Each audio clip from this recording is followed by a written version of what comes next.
The need of love. Visiting a state penitentiary as a chaplain, I was interested in the only entrance and exit to that dismal place. As I was led through a series of 3 massive gates, the system was explained. All gates were controlled by electronic devices that only one could be opened at a time. The gates were in the control of master switches that were carefully guarded. And I thought of the little man inside of each of us who's in a similar place, shut in by 3 massive gates with their iron bars. We languish in our prison of loneliness. These gates have already been mentioned as fear, inferiority complex, and a dreary sense of guilt within. These are the inescapable traits Adam passed on to each of us. As with all men in prison, many and ingenious are the methods we devise to open these gates.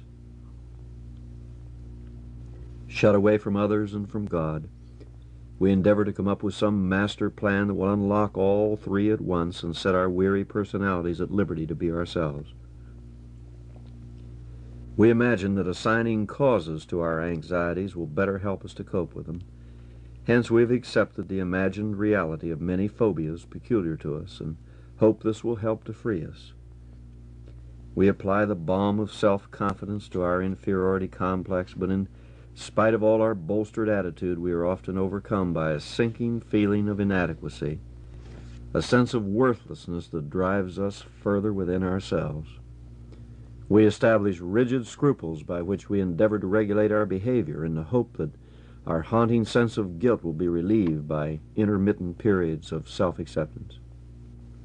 Oh, if only every human being could see that these unrelenting gates that imprison us are controlled by one master switch, and that by finding of that key, all 3 can open at once and set the captive free. That master switch is love. Your need is simply to experience real love. The greatest happiness in life is the conviction that we are loved. Loved for ourselves, say rather, loved in spite of ourselves. Lovelessness is the basic cause of all human misery. To live without love is to find no purpose, reason, or plan for life, and our very existence becomes an empty, futile passage of time. The majority of our hospital beds are occupied by mental patients, those who are incapacitated because of crippling emotional and mental problems. Weary with trying to open the gates to freedom, they have given up in their prison and lost all contact with reality. The suicide rate in America is extremely high and is the 3rd highest killer among the young people of our land. Yet the answer to all their questions and solution to their problems in this life is to experience a real and lasting love. Most can relate to the sad words of Napoleon during the days of his exile.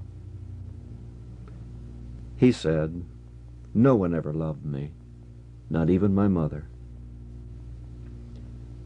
Facing the inescapable reality of what he was, and remembering the empty gestures others made and called them love, made him conclude that there was no such thing as real love. Though love has been the true subject of all poetry, music, and philosophy, and the true moving force back of all human history and literature, the experience of real, true, and lasting love has been as elusive as a shadow. Seldom do men grasp it so as to hold it. Love has been the object of all men's dreams, and without it life has no meaning. It has been defined 1,000 times and promised thousands more. It is the most sought-after experience in life. Men have lived for it, suffered for it, died for it, yet seldom experienced it so as to satisfy and fulfill the great capacity of their heart for love. Let us pursue this vast realm and see if by God's help we can discover a real and lasting love, a love that will open wide the gates that hold us and lead us into the liberty of life more abundant. We've searched for true love and been deceived, for we have searched among men, and men can only love themselves. Let us bring under the microscope the nature of love, and perhaps some of life's most frustrating questions may be answered.